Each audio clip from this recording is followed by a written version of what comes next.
कृष्णाय वासुदेवाय हरे परमात्मने प्रणतः क्लेशनाशाय गोविंदाय नमो नमः। हरे कृष्णा। ओम नमः शिवाय। आप सभी को देवउठनी एकादशी की हार्दिक शुभकामनाएं। आज देवउठनी एकादशी के शुभ अवसर पर आप सुनेंगे देवउठनी एकादशी की व्रत कथा, तुलसी माता की कथा और एकादशी माता की आरती। भगवान श्री कृष्ण ने अर्जुन से कहा, हे अर्जुन, मैं तुम्हें मुक्ति देने वाली कार्तिक मास की शुक्ल पक्ष की प्रबोधनी एकादशी के संबंध में नारद और ब्रह्मा जी के बीच हुए वार्तालाप को सुनाता हूँ। एक बार नारद जी ने ब्रह्मा जी से पूछा, हे पिता, प्रबोधनी एकादशी अर्थात देवउठनी एकादशी के व्रत का क्या फल होता है? आप कृपा करके मुझे यह सब विस्तार पूर्वक बताइए। तब ब्रह्मा जी बोले, हे पुत्र, जिस वस्तु का त्रिलोक में मिलना दुष्कर है वह वस्तु भी कार्तिक मास के शुक्ल पक्ष की प्रबोधनी एकादशी के व्रत से मिल जाता है। इस व्रत के प्रभाव से पूर्व जन्म के किए हुए अनेक बुरे कर्म क्षण भर में ही नष्ट हो जाते हैं। हे पुत्र, जो मनुष्य श्रद्धापूर्वक इस दिन थोड़ा भी पुण्य करते हैं उनका वह पुण्य पर्वत के समान अटल हो जाता है। उनके प्रीत विष्णु लोक में जाते हैं। ब्रह्मा हत्या आदि महान पाप भी देवउठनी एकादशी के दिन रात्रि के जागरण करने से नष्ट हो जाते हैं। हे नारद, मनुष्य को भगवान की प्रसन्नता के लिए कार्तिक मास की इस एकादशी का व्रत अवश्य करना चाहिए। जो मनुष्य इस एकादशी व्रत को करता है वह धन्यवान योगी, तपस्वी तथा इंद्रियों को जीतने वाला होता है, क्योंकि एकादशी भगवान विष्णु जी को अत्यंत प्रिय है। इस एकादशी के दिन जो मनुष्य भगवान की प्राप्ति के लिए दान, तप, होम और यज्ञ आदि करते हैं उन्हें अक्षय पुण्य मिलता है। इसलिए हे नारद, तुमको भी विधि पूर्वक विष्णु भगवान की पूजा करनी चाहिए। इस एकादशी के दिन मनुष्य को ब्रह्मा मुहूर्त में उठकर व्रत का संकल्प लेना चाहिए और पूजा करनी चाहिए। रात्रि को भगवान के समीप गीत, नृत्य, कथा, कीर्तन करते हुए रात्रि व्यतीत करनी चाहिए। देवउठनी एकादशी के दिन पुष्प, अगर धूप आदि से भगवान की आराधना करनी चाहिए। भगवान को अर्घ्य देना चाहिए। इसका फल तीर्थ और दान आदि से करोड़ गुना अधिक होता है। जो गुलाब के पुष्प से, दुर्वा दल से, समी पत्र से, चंपक पुष्प से भगवान विष्णु की पूजा करते हैं वे आवागमन के चक्र से छूट जाते हैं।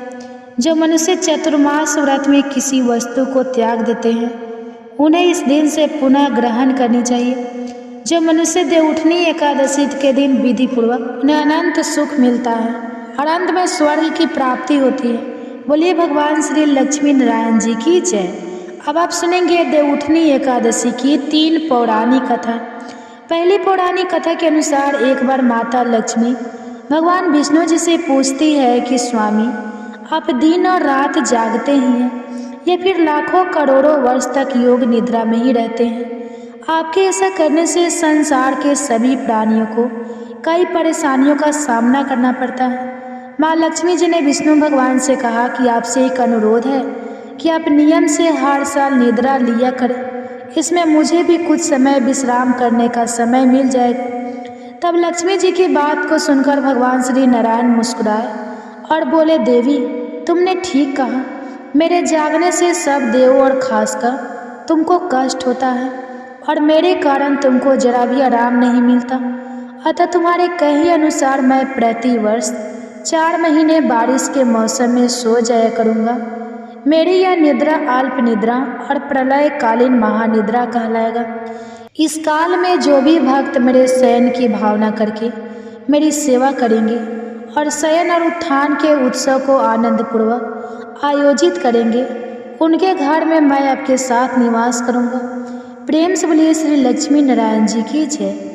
दूसरी पौराणिक कथा के अनुसार प्राचीन काल में एक राजा था जिसके राज्य में संपूर्ण जनता एकादशी का व्रत करती थी।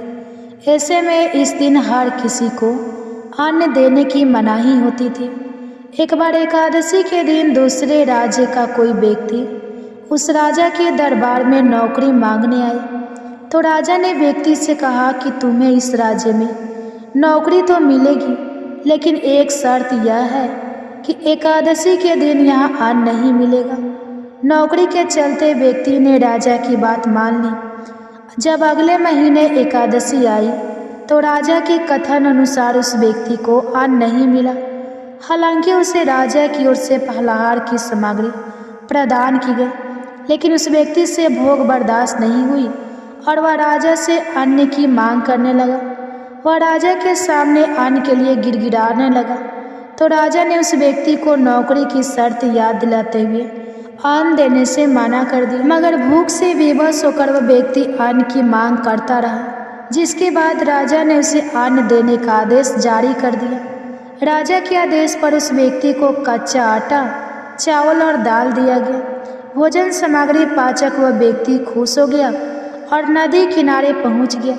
नदी के तट पर पहुंचते ही उसने स्नान किया और भोजन पकाने की तैयारी में जुट गया। जैसे ही भोजन तैयार हुआ, उसने भगवान विष्णु का स्मरण किया और उन्हें भोजन पर आमंत्रित करने लगा। उसकी प्रार्थना को सुनकर भगवान विष्णु अपने चतुर्भुज स्वरूप में पीले वस्त्र धारण किए हुए प्रकट हुए और व्यक्ति भगवान के साथ भोजन करने लगा। भगवान विष्णु ने भी उसके साथ बड़े ही प्यार से खाना खाया और फिर वह अपने धाम वापस लौट गए। अब अगली एकादशी आई तो उस व्यक्ति ने राजा से उन्हें ज़्यादा मात्रा में खाना मांगा, जिसका कारण उसने यह बताया कि वह भगवान के साथ खाना खाता है और पहली एकादशी पर खाना कम पड़ गया था। व्यक्ति की बात को सुनकर राजा अचरज में पड़ गया। उस व्यक्ति की बात पर उसे भरोसा नहीं हुआ। राजा मन ही मन सोचने लगा कि इतने सालों से वह एकादशी का व्रत कर रहा है, लेकिन भगवान ने उसे आज तक कभी दर्शन नहीं दिए। वही जिसने एकादशी का कभी व्रत नहीं किया, भगवान उसके साथ खाना खाते हैं। तो राजा के मन में अविश्वास देकर उस व्यक्ति ने राजा को अपने साथ चलने को कहा। एकादशी के दिन राजा एक पेड़ के पीछे छिप गया और वह व्यक्ति अपने हमेशा के नियम के अनुसार स्नान और ध्यान करके और भोजन बनाकर भगवान को बुलाने लगा, मगर इस बार भगवान नहीं आए।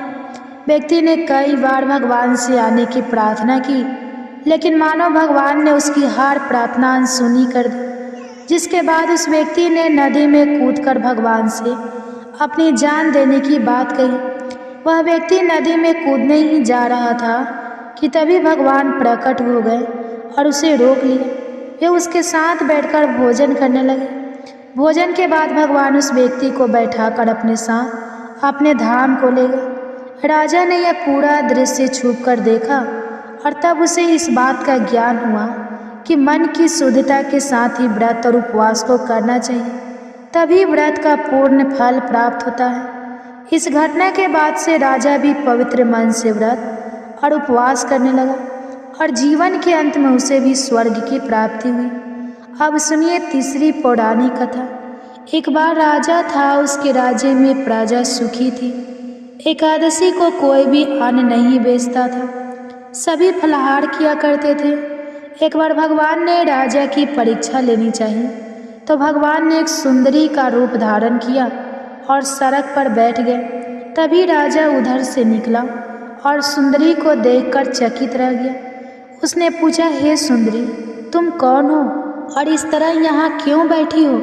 तब सुंदर स्त्री बने भगवान बोले, मैं निराश्रित हूँ, नगर में मेरा कोई जाना पहचाना नहीं है, किससे सहायता मांगूं? राजा उसके रूप पर मोहित हो गया था। वह बोला, तुम मेरे महल में चलकर मेरी रानी बनकर रहो। सुंदरी बोली, मैं तुम्हारी बात मानूंगी, पर तुम्हें राज्य का अधिकार मुझे सौंपना होगा। राज्य पर मेरा पूर्ण अधिकार होगा। मैं जो भी बनाऊंगी तुम्हें खाना होगा। क्योंकि राजा उसके रूप पर मोहित था, अतः उसने उसकी सभी शर्तें स्वीकार कर ली। अगले दिन एकादशी थी। रानी ने हुक्म दिया कि बाजारों में अन्य दिनों की तरह अन्न बेचा जाए। उसने घर में मांस, मछली आदि पकवाई। तब पड़ोस का राजा से खाने के लिए कहा। यह देखा राजा बोला, रानी, आज एकादशी है, मैं तो केवल फलाहार ही करूँगा। तब रानी ने शर्त की याद दिलाई और बोली, या तो खाना खाओ, नहीं तो मैं बड़े राजकुमार का सिर काट लूँगी। राजा ने अपनी स्थिति बड़ी रानी से कही तो बड़ी रानी बोली, महाराज, धर्म ना छोड़े, बड़े राजकुमार का सिर दे दें। पुत्र तो फिर मिल जाएगा, पर धर्म नहीं मिलेगा। इसी दौरान बड़ा राजकुमार खेलकर आ गया। माँ की आंखों में आंसू देखकर वह रोने का कारण पूछने लगा, तो माँ ने उसे सारी वस्तु स्थिति बता दी। तब वह बोला, मैं सिर देने के लिए तैयार हूँ। माँ, पिताजी के धर्म की रक्षा होगी, जरूर होगी। तो राजा दुखी मन से राजकुमार का सिर देने को तैयार हुआ। तब रानी के रूप में भगवान विष्णु जी ने प्रकट होकर असली बात बताई कि राजन, तुम इस कठिन परीक्षा में पास हो गए हो। भगवान ने प्रसन्न मन से राजा से वर मांगने को कहा। तो राजा बोला, आपका दिया हुआ भगवान सब कुछ है, हमारा उद्धार करे। उसी समय वहाँ एक विमान उतरा और राजा ने अपना राज्य पुत्र को सौंप दिया और विमान में बैठकर परम धाम को चले गए। बोले लक्ष्मी नारायण भगवान की जय। अब सुनिए तुलसी विवाह की कथा। एक बार एक गांव में एक बुजुर्ग महिला रहा करती थी। वह प्रतिदिन पूजा पाठ किया करती थी। वह रोज तुलसी माँ की पूजा करती थी और वह बुजुर्ग महिला रोज तुलसी माता से कहती, हे तुलसी माँ, तुम मुझे बहू दे, पीताम्बर की धोती दे, मीठा मीठा घास दे, बैकुंठ में वास दे, चटक की चाल दे, पटक की मौत दे, चंदन का काठ दे, रानी का काज दे, दाल भात का भोजन दे, ग्यारस की मौत दे और कृष्ण जी का कंधा दे।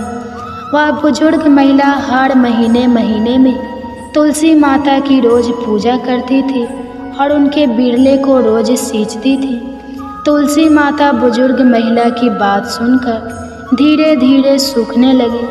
तभी भगवान श्री कृष्ण जी ने देखा कि तुलसी माता सूख रही है और तभी एक दिन भगवान श्री कृष्ण तुलसी माता जी के पास प्रकट हुए और भगवान श्री कृष्ण जी ने तुलसी माता से पूछा, तुम क्यों सूख रही हो? सभी महिलाएं तुम्हारी पूजा करती है और तुमको रोज सींचती है, लेकिन फिर भी तुम सूखती जा रही हो, इसका कारण क्या है?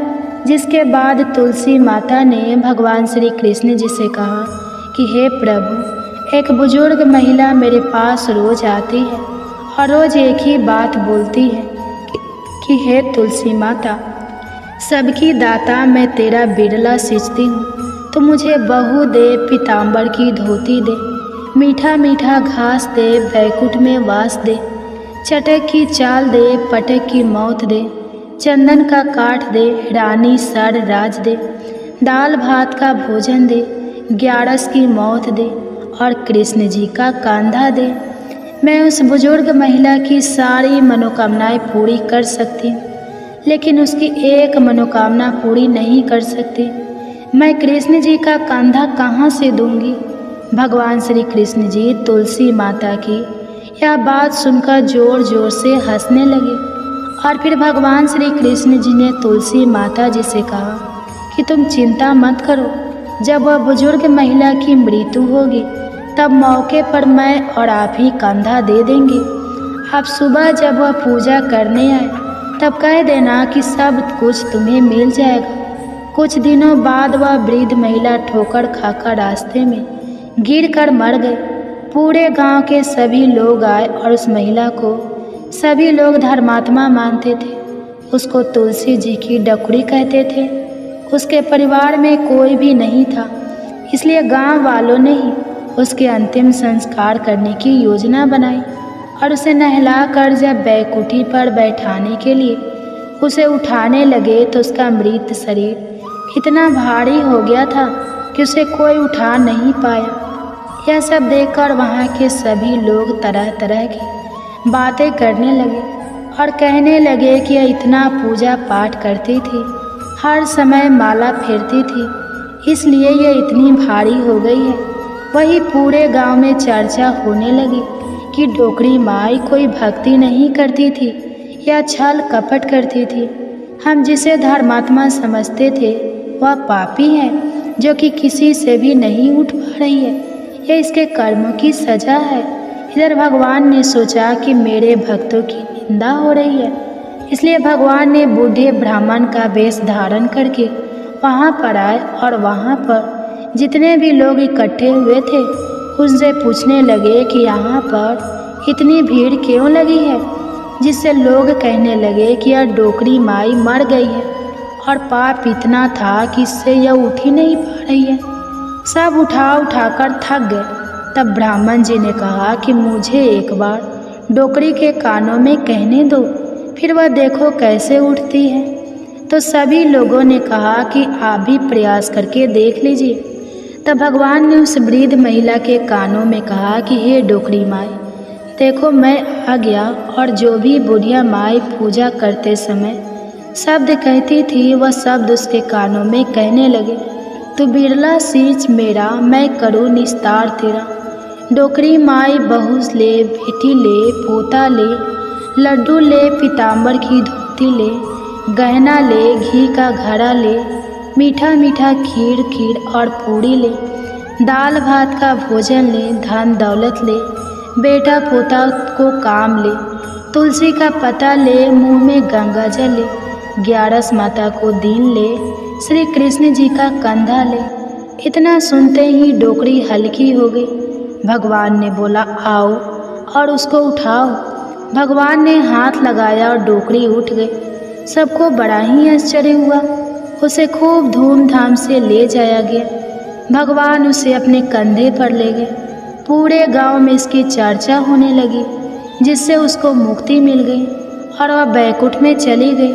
सभी लोग देखते रह गए। सभी लोगों ने देखा कि शमशान घाट तक तो ब्राह्मण साथी आया था, लेकिन अब वह दिखाई नहीं दे रहा है। इससे लोगों को समझ में आ गया कि वह और कोई नहीं, स्वयं भगवान ही बूढ़े ब्राह्मण के रूप में आए थे। तो बोलिए श्री राधा कृष्ण भगवान की जय। बोलिए श्री तुलसी शालिग्राम जी की जय।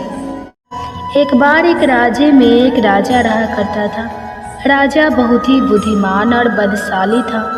राजा सदा ही अपनी प्रजा का बहुत अच्छे से ध्यान रखता था। प्रजा भी राजा को बहुत पसंद करती थी। राजा की 2 बेटियां थीं। राजा अपनी दोनों बेटियों से बहुत प्रेम करता था। राजा की छोटी बेटी देखने में बहुत सुंदर और आकर्षित थी और राजा की बड़ी बेटी छोटी बेटी के मुकाबले थोड़ी कम सुंदर थी। राजा की छोटी बेटी माता की पूजा किया करती थी और सभी लोग राजा की छोटी बेटी से बहुत प्रेम करते थे और बहुत प्रशंसा किया करते थे। राजा भी अपनी छोटी बेटी को बड़ी बेटी से अधिक प्रेम करता था, जिसके कारण राजा की बड़ी बेटी को अपनी छोटी बहन से बहुत नफरत होने लगी थी। राजा की दोनों बेटियां जब बड़ी हो गई, तब एक पड़ोस के राज्य में रहने वाले राजकुमार राजा की बड़ी बेटी के लिए रिश्ता लेकर आया। लेकिन जैसे ही उस राजकुमार की नज़रें राजा की छोटी बेटी पर पड़ी, तो वह राजकुमार राजा की छोटी बेटी पर आकर्षित हो गया और छोटी बेटी से पहली नज़र में प्रेम करने लगा। उस राजकुमार ने राजा की बड़ी बेटी के साथ विवाह करने से मना कर दिया और उसने राजा से कहा कि मैं आपकी छोटी बेटी से विवाह करना चाहता हूँ। यह सब देखकर राजा की बड़ी बेटी अपनी छोटी बहन से बहुत क्रोधित हो गई और राजा की बड़ी बेटी ने अपनी छोटी बहन को अपना सबसे बड़ा दुश्मन मान लिया। राजा की बड़ी बेटी ने अपनी छोटी बहन से बदला लेने का निर्णय किया। राजा की बड़ी बेटी ने अपनी छोटी बहन को जान से मारने का उपाय सोचा। राजा की बड़ी बेटी ने अपनी छोटी बहन को मारने के लिए सबसे पहले एक लड्डू में जहर मिलाकर अपनी छोटी बहन को दे दिया और उसको लड्डू खाने के लिए कहा। लेकिन लड्डू खाने के बाद भी छोटी बहन को कुछ भी नहीं हुआ। बड़ी बहन यह देखकर बहुत आश्चर्यचकित हो गई, लेकिन बड़ी बहन ने हार नहीं मानी। जब उसकी छोटी बहन रात में कमरे में सो रही थी, तब उसने एक मटके में सांप रखकर उसके कमरे में छोड़ दिया। लेकिन सांप भी छोटी बहन का कुछ नहीं कर पाया, जिसके बाद बड़ी बहन ने अपनी छोटी बहन से कहा कि चलो हम लोग कुएं में से पानी भर कर लाते हैं। जिसके लिए वह अपनी छोटी बहन को पानी भरने के बहाने कुएं के पास ले गई और उसने अपनी छोटी बहन को कुएं में धक्का दे दिया। लेकिन छोटी बहन को तब भी कुछ नहीं हुआ, क्योंकि हर बार 11 माता उसकी रक्षा कर रही थी और उधर बड़ी बहन अपने सारे प्रयास के बाद भी असफल हो रही थी, जिससे वह बहुत क्रोधित हो गई और फिर उसने अपनी छोटी बहन के पास जाकर उसे प्रश्न किया कि मेरी छोटी बहन, क्या तुमको पता है कि भगवान ने सबको मृत्यु एक निश्चित समय पर लिखी हुई है और कैसे तुम्हारी या मेरी मृत्यु होगी, क्या यह तुम जानती हो? तब छोटी बहन ने अपनी बड़ी बहन को बताया कि हाँ दीदी, मैं तो जानती हूँ मेरी मृत्यु कैसे होगी।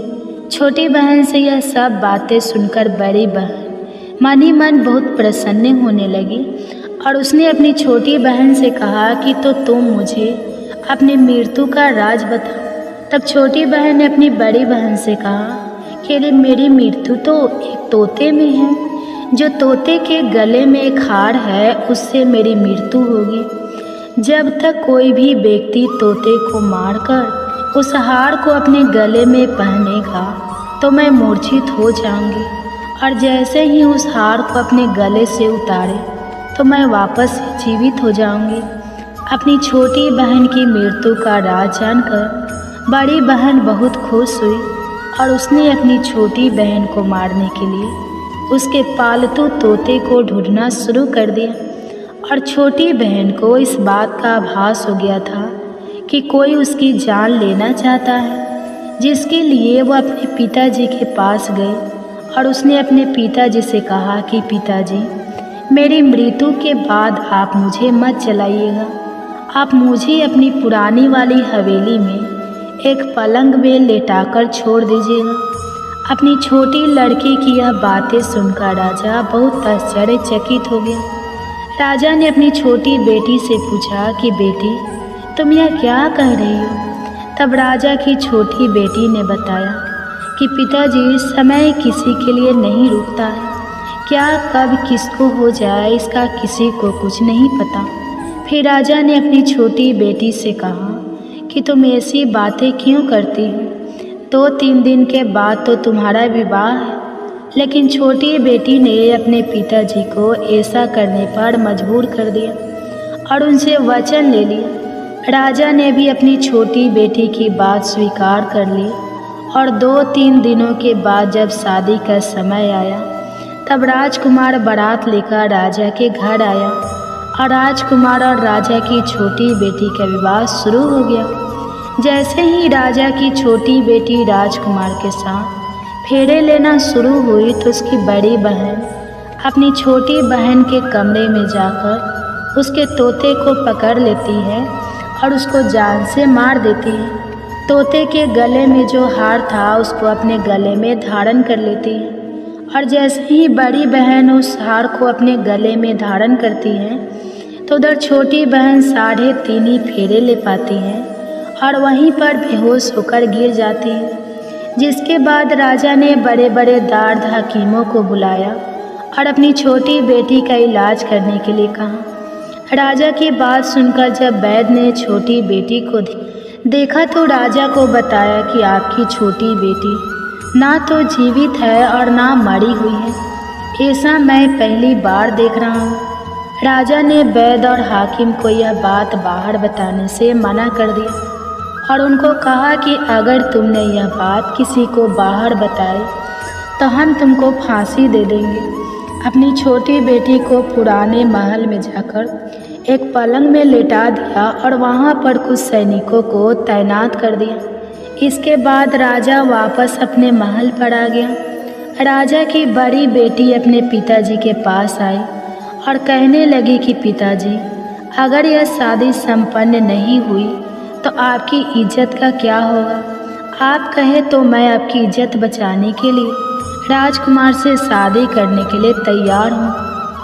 जिसके बाद राजा ने अपनी बड़ी बेटी की बात मान ली और राजा ने बड़ी बेटी को छोटी बेटी के कपड़े पहनाकर मंडप में भेज दिया। लेकिन राजकुमार यह जान गया कि यह राजा की छोटी बेटी नहीं है बल्कि यह राजा की बड़ी बेटी है। लेकिन जब राजकुमार ने शादी करने से मना किया तो सभी लोगों ने राजकुमार को विवश करके राजा की बड़ी बेटी से बचे हुए फेरों को संपन्न करा दिया और विवाह संपन्न हुआ, जिसके बाद राजकुमार राजा की बड़ी बेटी को अपने महल में ले गया। विवाह होने के बाद राजकुमार उससे ना तो बात करता था, ना उसे पसंद करता था और ना ही उसके आसपास भटकता था। और राजकुमार ने यह फैसला लिया था कि वह अपनी प्रेमिका को ढूंढ कर रहेगा और यह जान कर रहेगा कि उसके साथ क्या हुआ है।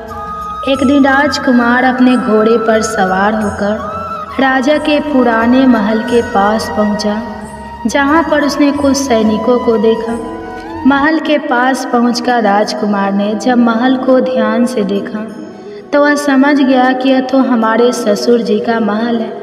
तब राजकुमार ने सैनिकों से पूछा कि तुम लोग यहाँ क्या कर रहे हो और इस महल के अंदर उस पलंग में कौन लेटा है। जिसके बाद सैनिकों ने बताया कि यहाँ पर राजा की छोटी बेटी लेटी है। यह सुनकर राजकुमार बहुत प्रसन्न हो गया और वह तुरंत अपनी प्रेमिका के पास पहुँच गया और उसकी सेवा करने लगा। जैसे ही रात हुई तो राजा की छोटी बेटी उठकर खड़ी हो गई। राजकुमार यह देखकर बहुत खुश हो गया और उसने अपनी प्रेमिका से पूछा कि तुम यहाँ क्या कर रही हो, तुम मेरे साथ चलो, घर चलो। राजा की छोटी बेटी ने राजकुमार को सारी बातें बता दी कि मेरी जान एक तोते में बसती थी और मैंने यह बात सिर्फ अपनी बड़ी बहन को बताई थी और मुझे पता है कि उसने ही मुझे मारने का प्रयास किया है। उसके पास एक हार है जिसको वह सुबह पहन लेती है और रात को उतार देती है। जब तक वह हार को पहन कर रखती है तब तक मैं मूर्छित रहती हूँ और जैसे ही वह हार को उतार देती है तो मैं जीवित हो जाती हूँ। और जब तक मेरी बड़ी बहन के पास वह हार रहेगा तब तक मैं ऐसे ही जीवित और मूर्छित होती रहूँगी। अगर मेरी बड़ी बहन के पास जो हार है वह मेरे हाथ लग जाए तो मैं हमेशा के लिए जीवित हो जाऊंगी। राजकुमार यह सब बातें सुनकर राजा की छोटी बेटी के पास रहने का निर्णय लेता है और उसने अपने बचे हुए सारे फेरे उस पलंग में लेटी हुई राजकुमार की छोटी बेटी के साथ ले लिए और अपना विवाह पूर्ण कर लिया और वहीं पर वह रहने लगा। देखते ही देखते कुछ समय में राजा की छोटी बेटी और राजकुमार की पत्नी गर्भवती हो गई। एक दिन राजकुमार को किसी काम से बाहर जाना पड़ा। तब छोटी बहन के पेट में बहुत तेज से दर्द होने लगा, जिसके बाद उसने माता का आह्वान किया। जिसके बाद वहाँ माता प्रकट हुई और उन्होंने अपने भक्तों के दर्द को दूर किया और एक पुत्र की प्राप्ति करवाई। और वहीं पर अचानक से राजकुमार भी आ गया। राजकुमार ने ग्यारस माता को देखा तो वह आश्चर्यचकित हो गया और उसने तुरंत ग्यारस माता को प्रणाम किया। और ग्यारस माता ने राजकुमार से कहा, जब तुम्हारा पुत्र 5 वर्ष का हो जाए तो तुम आकर अपनी पत्नी का हार इसकी गली में डाल देना। और देखते ही देखते राजकुमार और राजा की छोटी बेटी का पुत्र 5 वर्ष का हो जाता है। तो राजकुमार अपने बेटे से कहता है कि बेटा, मैं कुछ काम से बाहर जा रहा हूँ, तुम अपनी माता का ध्यान रखना। और वहाँ से चला जाता है। राजा को बाहर निकलता देखकर बड़ी बहन के सैनिक देख लेते हैं और बड़ी बहन को जाकर सारी बातें बता देते हैं। जिसके बाद बड़ी बहन अपनी छोटी बहन के पुत्र को वहाँ से उठवा लेती है और उसको मरवा देती है। छोटी बेटी के पुत्र के 2 टुकड़े करवा देती है। पहला टुकड़ा चक्के के पास छुपा देती हैं और दूसरा टुकड़ा अपने पलंग के नीचे रख लेती है। अब ग्यारस माता भिखारी का रूप लेकर आती हैं और एक भिखारी का रूप रखकर बड़ी बहन के पास चली जाती है। जिसके बाद वहाँ पर भिक्षा मांगने लगती है तो बड़ी बहन अपने सैनिकों से कहती है कि जाकर भिक्षा दे दो। लेकिन जैसे ही नौकर ग्यारस माता को भिक्षा देने के लिए आते हैं तो माता उन्हें मना कर देती है और कहती है कि मैं तुम्हारी महारानी से ही भिक्षा लूँगी। जिसके बाद बड़ी बहन स्वयं ही भिक्षा देने के लिए माता के पास आती है। तब माता एक बिल्ली का रूप लेकर उसके कमरे में चली जाती हैं और वहाँ पर छोटी बेटी के पुत्र के 2 टुकड़ों को आपस में जोड़ देती है और उसे जीवित कर देती है। फिर उसे वहाँ से ले जाती है। राजकुमार अपने बेटे को लेकर अपनी पत्नी के पास आ जाता है और उसे कहता है कि तुम इसका ध्यान रखना। अगर तुम इस बच्चे का अच्छे से ध्यान रखोगी तो मैं तुमसे बात करूँगा। एक दिन राजकुमार अपने बच्चे से कहता है कि तुम मम्मी से उनके गले का हार मांग लो। तो अपने पिता की बात मानकर राजकुमार का लड़का अपनी मम्मी के पास जाता है और कहता है कि मम्मी मुझे तुम्हारा हार चाहिए। यह सुनकर पहले तो बड़ी बहन बहुत क्रोधित होती है, पर उसको याद आता है कि राजकुमार ने कहा था कि अगर मैं इस बच्चे का ध्यान अच्छे से रखूंगी तो वह मुझसे बात करेंगे, जिसके कारण वह हार उस बच्चे को दे देती है और वह तुरंत हार को ले जाकर अपने पिताजी को दे देता है। और तभी राजकुमार अपने बेटे को लेकर वहाँ से जाने लगता है और अपनी पत्नी से कहता है कि तुम हमारे लिए खाना बनाकर रखना, मैं शाम को आकर तुम्हारे साथ खाना खाऊंगा। और वह अपने बेटे को लेकर वहाँ से चला जाता है, जिसके बाद वह राजा के पास जाता है और उनको सारी बातें बता देता है। राजा अपनी बड़ी बेटी की यह करतूत सुनकर बहुत क्रोधित होते हैं और अपनी परवरिश पर ही दोष देने लगते हैं। राजकुमार को अपनी छोटी बेटी के साथ रहने के लिए आदेश दे देते हैं। इस प्रकार 11 माता की कृपा से राजकुमार और राजा की छोटी बेटी सुखपूर्वक रहने लगी। प्रेम से बोलिए एकादशी माता की जय। प्रेम से बोलिए माता लक्ष्मी और भगवान विष्णु की जय, माता पार्वती और भगवान शंकर की जय। कथा के बाद अब आप आरती श्रवण कीजिए। ओम जय एकादशी माता मैया, जय एकादशी माता, विष्णु पूजा व्रत को धारण कर, विष्णु पूजा व्रत को धारण कर, शक्ति मुक्ति पाता। ओम जय एकादशी माता, तेरे नाम गिना देवी, भक्ति प्रदान करनी मैया, भक्ति प्रदान करनी, गण गौरव की देनी, गण गौरव की देनी, माता शास्त्र में वर्णी, माता शास्त्र में वर्णी। ओम जय एकादशी माता, मार्गशीर्ष की कृष्ण पक्ष की उत्पन्न विश्वरणी, जनमी मैया उत्पन्न विश्व तारे जनमी, शुक्ल पक्ष में हुई मोक्षदा, शुक्ल पक्ष में हुई मोक्षदा, मुक्ति दाता बन आई। ओम जय एकादशी माता, पौष की कृष्ण पक्ष की सफला नामक है, सफला नामक है, शुक्ल पक्ष में होए पुत्रदा, आनंद अधिक रहे। ओम जय एकादशी माता, नाम सटितिला, माघ मास में कृष्ण पक्ष आवे मैया, कृष्ण पक्ष आवे, शुक्ल पक्ष में जया कहावे, शुक्ल पक्ष जया कहावे, विजय सदा पावे। ओम जय एकादशी माता, विजया फागुनी कृष्ण पक्ष में, शुक्ला आमल की मैया, शुक्ला आमल की मैया, पापे मोचनी कृष्ण पक्ष में, चैत्र महाबली की। ओम जय एकादशी माता, चैत शुक्ल में नामे कमदा, धन देने वाली मैया, धन देने वाली मैया, नाम बरुथिनी कृष्ण पक्ष में, नाम बरुथिनी कृष्ण पक्ष में, बैसाखी माह वाली। ओम जय एकादशी माता, शुक्ल पक्ष में हुई मोहिनी, अक्षय कृष्ण पक्ष नाम, निर्जला सब सुख करने, नाम निर्जला सब सुख करने, शुक्ल पक्ष रखी।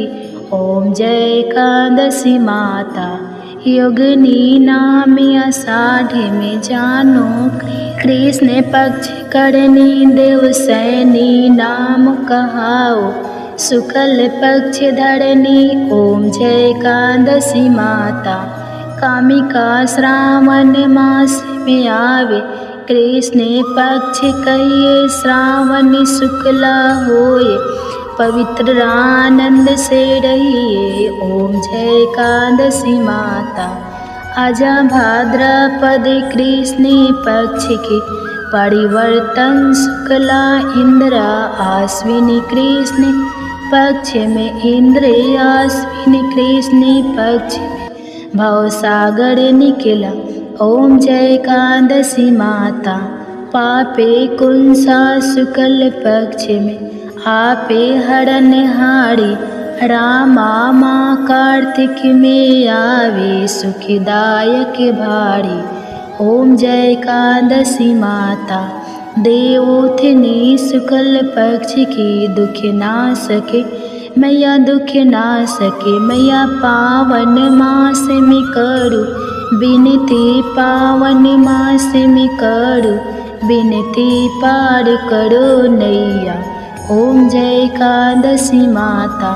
परमा कृष्ण पक्ष में होती जन मंगल करनी मैया, जन मंगल करनी मैया, शुक्ल मास में होए पगिनी, शुक्ल मास में होए पगिनी, दुख दरिद्र ओम जय एकादशी माता।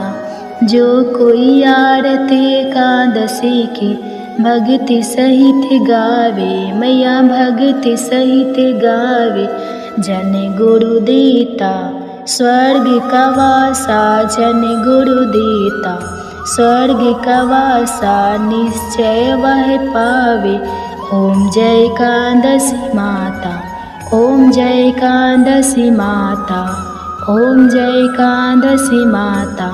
प्रेम से बोले एकादशी माता की जय, प्रेम से बोले लक्ष्मी नारायण भगवान जी की जय। आशा करती हूँ आप सभी का पुत्रदा एकादशी का व्रत सफल हो और भगवान श्री लक्ष्मी नारायण जी की कृपा आप और आपके पूरे परिवार पर सदा बनी रहे। आपको यह कथा पसंद आई हो तो वीडियो को लाइक करिएगा, शेयर करिएगा, कमेंट्स में भगवान श्री विष्णु जी और माता लक्ष्मी जी की जय लिखिएगा और चैनल को सब्सक्राइब कीजिएगा। जय श्री राधे राधे कृष्णा। प्रिय श्रोताओं, एकादशी के दिन एकादशी व्रत कथा के साथ ही ग्यारस माता की कथा की भी अवश्य ही सुननी चाहिए। इससे व्रत का पूर्ण फल प्राप्त होता है। तो आइए सुनते हैं ग्यारस माता की कथा। एकादशी भगवान श्री हरि विष्णु की साक्षात शक्ति है, जिस शक्ति ने उस असुर का वध किया जिससे भगवान भी जीत पाने में असमर्थ थे। उस शक्ति के आगे भला मनुष्य के पाप रूपी असुर कैसे टिक सकते हैं। जिस शक्ति ने देवताओं के कष्ट को हरकर उन्हें सुख दिया, वह प्राणी मात्र को क्या नहीं दे सकती। सुख, समृद्धि, शांति और मोक्ष समस्त सुख सहज ही प्राप्त हो जाते हैं। हे प्रिय भक्तों, ग्यारस माता की भक्ति में इतनी शक्ति है कि जिसके प्रभाव से मनुष्य को सहज ही सभी प्रकार के सुख प्राप्त होते हैं और अंत समय में मोक्ष की प्राप्ति होती है। ग्यारस माता की कथा के अनुसार सतयुग में एक महाभयंकर दैत्य हुआ करता था। उस दैत्य का नाम था मूढ़। उस दैत्य ने इंद्र आदि सभी देवताओं पर विजय प्राप्त करके उन्हें उनके पद से हटा दिया था। तब इंद्र आदि देवताओं ने भगवान शंकर से प्रार्थना की कि हे भोलेनाथ, हम सभी देवता मूढ़ दैत्य के अत्याचारों से दुखी होकर मृत्यु लोक में अपना जीवन व्यतीत कर रहे हैं। राक्षस के भय से हम बहुत दुख और कष्ट भोग रहे हैं। मैं स्वयं बहुत दुखी और भयभीत हूँ। अन्य देवताओं की तो बात ही क्या करें। इसलिए हे कैलाशपति, कृपा करके आप मूढ़ दैत्य के अत्याचार से बचाने का कोई उपाय बताइए। हे प्रिय भक्तों, देवराज इंद्र की प्रार्थना सुनकर भगवान शंकर ने कहा, हे देवेंद्र, आप भगवान श्री हरि विष्णु की शरण में जाइए। मधु कैटभ का संहार करने वाले भगवान श्री हरि विष्णु देवताओं को अवश्य ही इस भय से मुक्त करेंगे। भगवान शंकर के आदेश के अनुसार इंद्र तथा अन्य सभी देवता शेर सागर गए, जहाँ पर भगवान श्री हरि विष्णु शेष शैया पर विराजमान थे। इंद्र सहित सभी देवताओं ने भगवान श्री हरि विष्णु को देखा और उनके सामने उपस्थित होकर उनकी स्तुति करने लगे। देवता कहने लगे, हे तीनों लोकों के स्वामी, आप स्तुति करने योग्य हैं। हम सभी देवताओं का आपको कोटि कोटि प्रणाम है। हे दैत्यों के सहारा, हम आपकी शरण में हैं, आप हमारी रक्षा करें।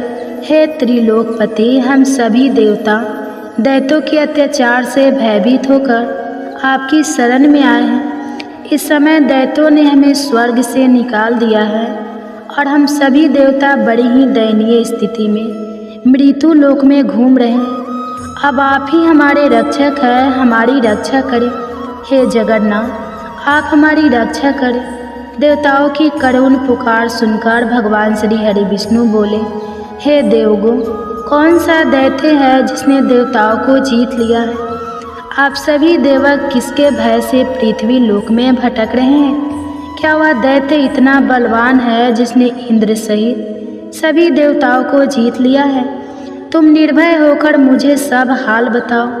भगवान श्री हरि विष्णु के स्नेहमय वचनों को सुनकर देवेंद्र ने कहा, हे प्रभु, प्राचीन काल में ब्रह्मा वंश में उत्पन्न हुआ नारी जंगम नाम का एक असुर था, जिसका मूड नामक एक पुत्र है जो चंद्रवर्ती नामक नगरी में निवास करता है, जिसने अपने बल के मृत्यु लोक और देवलोक को जीत लिया है और सभी देवताओं को देवलोक से निकालकर अपने दैत्य कुल के असुरों को इंद्र, अग्नि, यम, वरुण और चंद्रमा आदि सभी को लोकपाल बना दिया है। वह स्वयं सूर्य बनकर पृथ्वी को तापता है और स्वयं मेघ बनकर जल की वर्षा करता है। इसलिए आप इस बलशाली भयानक असुर का संहार करके देवताओं की रक्षा करें। देवेंद्र के मुख से ऐसे वचन सुनकर भगवान श्री हरि विष्णु बोले, हे देवताओं, मैं आपके शत्रु का शीघ्र ही संहार करूँगा। आप सभी इसी समय मेरे साथ चंद्रवर्ती नगरी चलिए। देवताओं की पुकार पर भगवान श्री हरि विष्णु तुरंत ही उनके साथ चल पड़े और उधर दैत्यराज मूड ने अपने तेज से जान लिया था कि भगवान श्री हरि विष्णु युद्ध की इच्छा से उसकी राजधानी में आ रहे हैं। इसलिए अपने राक्षस योद्धाओं के साथ वह भी युद्ध भूमि में आकर गरजने लगा और देखते ही देखते युद्ध प्रारंभ हो गया। युद्ध शुरू होने पर अनगिनत असुर अपने अस्त्र शस्त्रों के धारण करके देवताओं से युद्ध करने लगे, लेकिन देवता तो पहले से ही डरे हुए थे। वह अधिक देर तक राक्षसों का सामना ना कर सके और भाग खड़े हुए। तब भगवान श्री हरि विष्णु स्वयं युद्ध भूमि में आ गए। दैत्य पहले से भी ज़्यादा जोश में भरकर भगवान श्री हरि विष्णु से युद्ध करने लगा। वे अपने अस्त्र शस्त्रों से उन पर भयानक प्रहार करने लगा। दैत्यों के आक्रमण वारों को श्री हरि विष्णु अपने चक्र और गदा के प्रहारों से नष्ट करने लगे। इस युद्ध में अनेक दैत्य सदा के लिए मृत्यु की गोद में समा गए, किंतु दैत्यराज मूढ़ भगवान विष्णु के साथ निश्चल भाव से युद्ध करता रहा। उसका तो जैसे अभी बाल था, बाका नहीं हुआ था। वह बिना डरे युद्ध कर रहा था। भगवान विष्णु मूर्ख को मारने के लिए जिन जिन शास्त्रों का प्रयोग करते, वे सब उसके तेज से नष्ट होकर उस पर पुष्पों के समान गिरने लगते। अनेक अस्त्र शस्त्रों का प्रयोग करने पर भी भगवान श्री हरि विष्णु उसे जीत ना सके। तब वे आपस में मिल युद्ध करने लगे। भगवान श्री हरि विष्णु ससुर से देवताओं के लिए सहस्त्र वर्षों तक युद्ध करते रहे, किंतु उस असुर से जीत ना सके। अंत में भगवान विष्णु शांत होकर विश्राम करने की इच्छा से बद्रिका आश्रम स्थित 38 कोस लंबे एक द्वार वाली हेमवती नाम की एक गुफा में प्रवेश कर गए। उस गुफा में भगवान ने शयन किया। भगवान विष्णु के पीछे वह दैत्य भी चला गया। भगवान श्री हरि विष्णु को सोता हुआ देखकर वह दैत्य उन्हें मारने को तैयार हुआ। वह सोच रहा था कि आज तो मैं अपने चीर शत्रु को मारकर हमेशा हमेशा के लिए निशक्त हो जाऊंगा।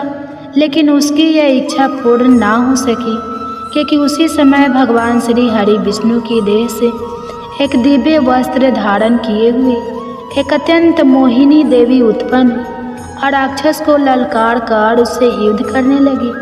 उस देवी को देखकर राक्षस को घोर आश्चर्य हुआ और वह सोचने लगा कि यह ऐसी दिव्य कन्या कहाँ से उत्पन्न हुई, और फिर वह असुर उस कन्या से लगातार युद्ध करता रहा।